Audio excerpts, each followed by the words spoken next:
Amid threads of fabric and immeasurable dreams, a young woman faces the cruel sentence of the impossible. With determination that defies limits and unwavering faith, Naomi transforms every obstacle into a stepping stone for her ascent, proving that the size of the dream should never be measured by the circumstances, but by the courage of those who dare to believe. The sound of the sewing machine was like a mechanical heart that kept alive the small apartment where Naomi Williams had grown up. Her mother, Angela, leaned over the fabric with the concentration of a surgeon, her fingers moving with precision as she transformed scraps into possibilities. It was late at night, but Angela kept working under the yellowish light of the small lamp. "Mom, shouldn't you rest?" asked Naomi, then 13 years old, standing in the doorway of the room that served as an improvised studio. Angela looked up, the fatigue evident in the lines beginning to form on her still young face, but her eyes shone with a determination that time could not erase. "I promise to deliver this dress tomorrow, dear, and promises are sacred," she smiled, adjusting her glasses. "Besides, every stitch I make here is a step you can take farther than I ever could." Naomi loved hearing her mother speak like that. It was as if Angela was weaving dreams along with the fabric. The small apartment in the suburbs of the big city had no luxuries, but it never lacked the essentials: love, dignity, and hope. Her father, a bus driver, left before dawn and returned when the stars were already high. But he always found the energy to listen to Naomi's school stories and those of her two younger brothers. "Naomi," her mother called, interrupting her thoughts, "have you finished that project for tomorrow, the one about what you want to be when you grow up?" "Yes," the girl replied, her face lighting up instantly. "I'm going to present on how I want to create my own technology company to help people who don't have access to computers and the internet. Like Jessica's family, remember. She always has to do her work at the library because she doesn't have a computer at home." Angela put the fabric aside for a moment, looking directly at her daughter. There was something almost solemn in her gaze. "Come here," she called, opening her arms. When Naomi approached, she sat her on her lap, as she used to when she was younger. "Do you know what your father and I always say? God doesn't plant impossible dreams in people's hearts. If he placed this dream in your heart, my dear, it's because he knows you have what it takes to make it come true." Naomi fell asleep that night with these words echoing in her mind, barely knowing that the next day she would face a moment that would deeply test that belief. The 8th grade classroom was decorated with colorful posters about professions. Mrs. Carter, a middle-aged woman with hair always impeccably tied in a bun, watched each presentation with an impassive expression, occasionally making notes on her clipboard. When it was Naomi's turn, she walked to the front of the room, trying to control her nervousness. She had spent hours preparing her poster, with charts about digital inequality and cut-out images from magazines showing her vision for the future. "My dream is to create a technology company that develops solutions for communities without digital access," she began, her voice initially low, but gaining strength as she spoke about what she was passionate about. "I want to develop cheaper computers and create training centers in neighborhoods like ours so that everyone can learn to use technology." She continued explaining her plan, including the scholarships she intended to create for low-income students, and how she envisioned partnerships with schools. As she spoke, she noticed some admiring looks, but also a few muffled giggles from the back of the room. When she finished, Mrs. Carter cleared her throat, adjusting her glasses. "Naomi," she said, in a tone that mixed condescension and impatience, "your work is interesting, but don't you think you're being a bit unrealistic? Maybe you should think of something more suitable to your circumstances." The silence that followed was deafening. Naomi felt her cheeks burn as the teacher continued, "Your dream is too big for you. I'm not saying you can't work in technology, but founding a company, with your background, we need to be practical about the future." The words fell like stones in Naomi's stomach. She heard more discreet giggles.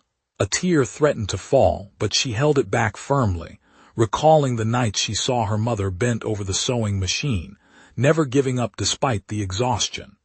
"Thank you for the feedback, Mrs. Carter," was all she managed to say before returning to her seat, head held high despite the humiliation. That afternoon, alone in her room, she finally allowed herself to cry. Not for the criticism itself, but for the injustice of it all. Why would her dream be too big? What did her circumstances have to do with the size of her aspirations? When Angela arrived home from work and found her daughter with swollen eyes, she sat down next to her. With patience, she listened to the account of what had happened. "Look at me," Angela said, holding her daughter's face in her hands. "That woman does not know the God we know. She doesn't understand that when he chooses someone for a mission, he also provides the means to accomplish it." That night, mother and daughter knelt together beside the bed, and Angela prayed words that Naomi would never forget. "Lord, turn the walls trying to limit my daughter into steps so she can climb even higher." The years that followed were not easy. Naomi dived into her studies with an intensity that even worried her parents. Every top grade, every academic competition won, every acknowledgement was a small victory against that voice that had tried to define her potential. At the community library, she became a constant presence. The librarians knew her by name and set aside books they thought might interest her. It was there that she learned basic programming, using the public computers in her spare time between taking care of her siblings and helping with household chores. When she received the acceptance letter for the university with a full scholarship, Naomi cried while hugging her parents. It was just the beginning, but it already meant so much. University brought new challenges. Naomi was often the only black student in her computer science classes. She felt the glances that questioned her presence, as if someone had made a mistake by allowing her entry into that space. "Are you sure you're in the right room?" a teacher asked on the first day, checking his name on the list again. The embarrassment of the moment was etched in her memory. Instead of feeling intimidated, Naomi turned each external doubt into internal fuel. She spent sleepless nights studying, formed study groups, sought mentors and internships. When she graduated with honors, her parents were in the front row of the ceremony, Angela wearing a dress she herself had sewn for the special occasion. The following years were filled with hard work and persistence. Naomi started at a small technology company, saving every penny she could. She participated in entrepreneurial incentive programs, won startup competitions, and finally, at the age of 28, founded Digital Bridges. Her own company focused on digital inclusion solutions. The beginning was modest.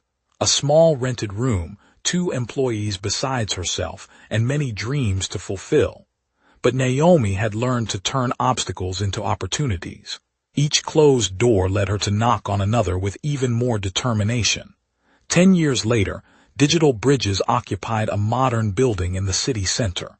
Through its large glass windows, natural light flooded the workspace. In the entrance lobby, visitors were welcomed by a phrase in golden letters on the wall. "With God, even the impossible is just the beginning." The company not only developed accessible technology, but also maintained training centers in dozens of underprivileged neighborhoods, just as young Naomi had dreamed in her school project. More than 1,000 young people had already benefited from scholarships and first job opportunities. On that spring morning, Naomi was in her office reviewing reports when her assistant knocked on the door. "Miss Williams, I've brought the resumes of the finalists for the social projects coordinator position," she announced, placing a folder on the table. "Thank you, Claire. I'll review them right away." Naomi opened the folder and began to examine the documents. The third resume made her heart race. The name jumped off the page as if it were in bold: Madison Clark.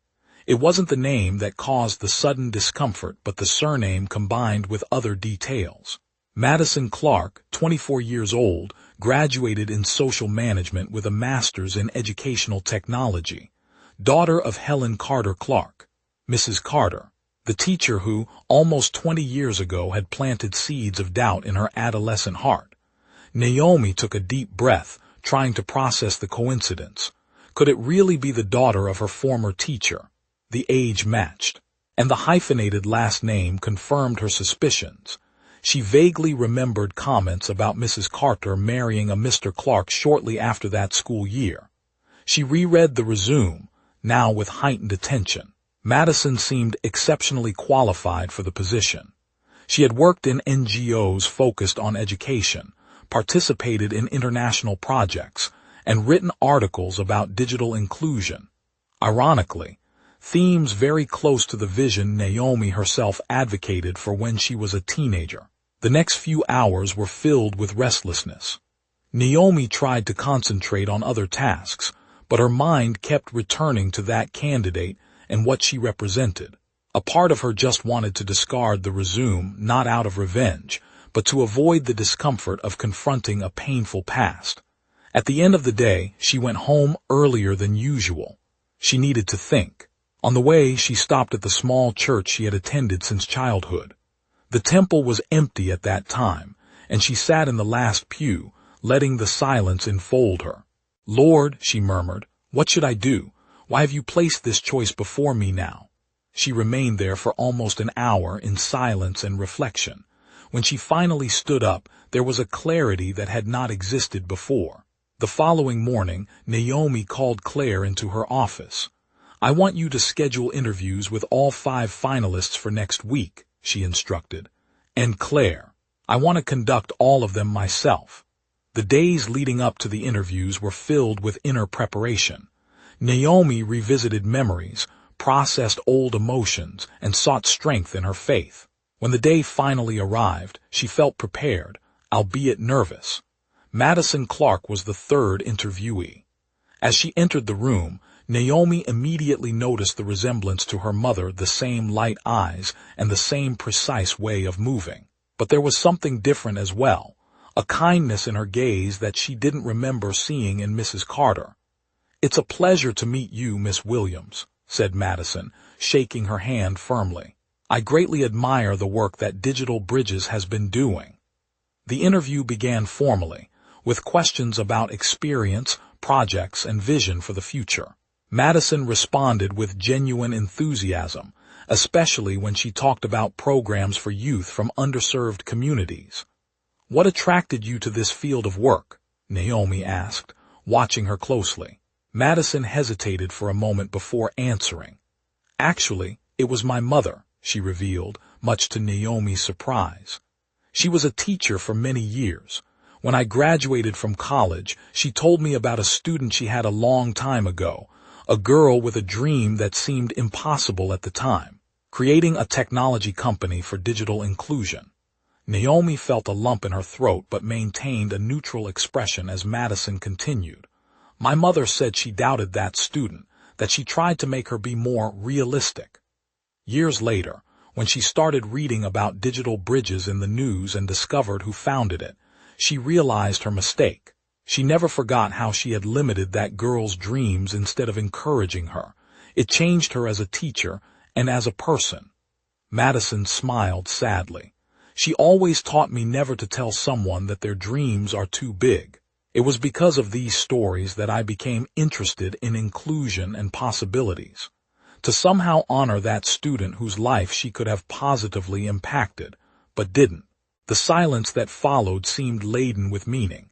Naomi looked out the window for a moment, trying to rearrange her thoughts.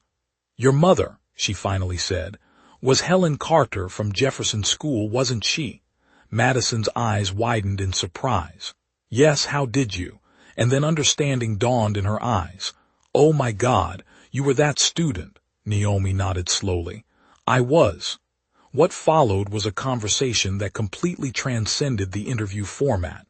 Madison shared how her mother had changed over the years, becoming a staunch advocate for the potential of all students, especially those from marginalized communities. She recounted how Helen had recently retired and now volunteered in educational programs in underserved neighborhoods. "She would be mortified if she knew I was here," Madison said with a nervous laugh, "but also proud to see what you've built. She used your example in the classroom, you know, without mentioning names, of course. 'Never say a dream is too big for someone,' she would repeat to the students." By the end of the conversation, Both had tears in their eyes, not from sadness or resentment, but from acknowledgement of the journey that had brought them there. A week later, Naomi met with her team to announce the decision. Madison Clark would be the new social projects coordinator for Digital Bridges. She has everything we're looking for, Naomi explained to her team. Vision, experience, and most importantly, a deep understanding of our mission. That same day after work, Naomi drove to a quiet suburb where, according to Madison, her mother now lived. The small front garden of the house was well maintained, with roses blooming under the late afternoon sun. When the door opened, Naomi saw an older version of Mrs. Carter. Her hair now completely gray, the lines on her face more pronounced, but her eyes, they were still penetrating and attentive. "Miss Williams," Helen said, the shock evident in her voice. "Madison told me about the interview, but I didn't expect. Please come in." In the small living room with cups of tea between them, the two women spoke about the past, the present, and the lessons learned along the way. "I never had the opportunity to apologize," Helen said, her voice choked with emotion. "What I said that day, it was unforgivable." "Perhaps it was exactly what I needed to hear," Naomi responded, surprising even herself with these words. "That pain gave me an even greater purpose, and now look where we are." Before saying goodbye, Helen hesitantly asked, "May I know why you hired my daughter?" "After everything," Naomi smiled, recalling the prayer her mother had said so many years ago. "Because God turned the walls into steps," she replied simply. "And now I am just building a bridge where there once was a wall." As she left the Clarks' house that night, Naomi felt a lightness she hadn't experienced in a long time. Some cycles had been broken, some wounds finally healed. And most importantly, the future promised new possibilities, not just for her, but for all those young people whose dreams no one would dare to call too big anymore.